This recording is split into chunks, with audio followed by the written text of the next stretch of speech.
আসসালামু আলাইকুম বন্ধুরা, আশা করি ভালো আছেন। আমি এখন শুকাই দিছি, দেখেন এটা হচ্ছে শুকনা মরিচ। 1 কেজি শুকনা মরিচ আনছি, সুন্দর করে বাইসা ভালো করে পুইচা টুইচা শুকাই দিছি। কারণ আমি ধুবো না, ধুইলে আবার এটার মধ্যে মনে করেন যে কেমন জানি পরে বাঙাইলে ভালো লাগে, জাল লাগে না। তো ওখানে আছে হলুদ, 1 কেজি হলুদ, 1 কেজি শুকনা মরিচ, আধা কেজি ধইনা যেটাকে বলে, কিন্তু আমি দইনা কই, দইনা না কিন্তু এটার নাম হচ্ছে ধইনা, আমি জানি। তা আমি এমনিতেই কিন্তু অনেক কথা অনেক বাঙালি খাস বাংলায় বলি আর কি।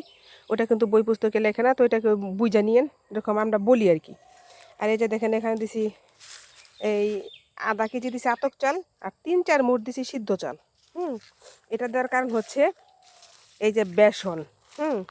বেসনে দেওয়া হয়েছে এখানে বুটের ডাল, ডাবলির ডাল, মুসুরির ডাল, অ্যাঙ্কার ডাল, সব কিছু মিলাইয়া আমি এখানে বেসনের জন্য এই ডাল লইছি আর কি। সব কিছু আধা কেজি লইছি। তো চাইলে এটার সাথে মিক্সার করে দিব, কারণ চালটা দিলে আমার ইটা আর কি, এই ইটা যেটা বানাবো, যে কি বলি, পেঁয়াজি তো বানায় না, এটা দিয়ে আলু চপ বেগুনি ফুলবে ভালো, এর জন্য। তো এটা হচ্ছে স্বাস্থ্যকর খাবার। তো দোকান থেকে আমরা কি কিনে না খাই সেটা কিন্তু আমরা সেটার সাথে কি থাকে জানেন, বেসনের মধ্যে মুড়ি দেয়, মুড়ি। ওই বড় ডাইল দেয়, 60 টাকা দামের ডালগুলো আছে না, কম দামিগুলা, সেই ডালগুলা দেয়, দামি ডালগুলা দেয় না। মুসুর ডাল দেয় না, বুটের ডাল দেয় না, অ্যাঙ্কার ডাল দেয় না, এগুলো দেয় না। তারপরে আমি কিন্তু এটার সাথে মুগ ডাল মিলাইতে পারতাম, মুগ ডাল মিলাইলে কি হবে, গন্ধ আসবে, মুগ ডাল কেউ দিবেন না। শুধু মুগ ডাল দিয়ে এটা থেকে বাত রাখবে না, সব ডাল দেওয়া যায়। তো সব পদের ডাল দিছি, মুসুরি ডাল দিছি, তারপরে এই যে ডাবলির ডাল, আর 1 নাম্বার হচ্ছে বুটের ডাল। বুটের ডাল না দিলে বেসন সুন্দর হয় না। তো বেটারা যে বিক্রি করে সেটার মধ্যে বুটের ডাল মুটে কালো দেয়ই না, ভুট্টা মুড়ি এগুলা দিয়ে বানায় আপনার বেসন দিয়ে দেয়, সেই বেসনগুলো আমরা খাই। তো সবাই জানেন যে আমি আবার একটু খাদ্য রসিক, ভোজন রসিক। তো চাল কটাও দিব যাতে মশমশা হয়।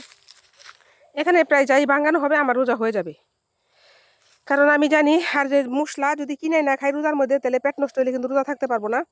তার জন্য আমি এগুলা এখন বৈশা বৈশা পাহারা দিব সারাদিন, বিকালে নিয়ে ভাঙা নিয়ে আসবো। তাহলে আমার মতো যারা আছেন, যাদের পেটে একটু সমস্যা আছে, গ্যাস ট্যাস বেশি আছে, তারা এইভাবে নিজেরা কইরা তারপরে শুকাই দিয়া তারপরে কিন্তু এই রোজার খাবারটা বানায় রাখবেন, মহিলাদেরকে বলতাছি। আর যারা নাকি একটু অলস, তাদের জন্য না এটা। আমি কিন্তু সারাদিন বসে বসে আজকে পাহারা দিব, আজকে আমার কোনো কাজ নাই, গুছলও করবো রাত্রে। কারণ এগুলি পাহারা না দিলে পাখিতে নিয়ে যেতে পারে, পাখি আসে কিংবা যে বেজি না কি যেন বলে, ওগুলো আসতে পারে। যে লাঠি রাখছি বড় একটা, তারপরে যে চেয়ার রাখছি ওখানে বসে থাকবো। আর একটা কাহিনী দেখে আপনাদেরকে, সবচেয়ে হাসে না কীর্তি, শালিক পাখিতে অনেক বেশি জ্বালাইতেছে, তার জন্য এখানে একটা পুরানো মুসি টানা রাখছি ভিতরে বাদ দিয়া, আয় তো দড়ি। কিন্তু একটা পাখিও আসে না, পাখিরা কথা বইলা ক্যাচ বেজাইয়া সবাই সরে গেছে, এটা পাতলে আর বাসা পাখি আসে না। এই জন্য আমি এটা পাইতা রাখছি। কি সুন্দর একটা বুদ্ধি, তাই না?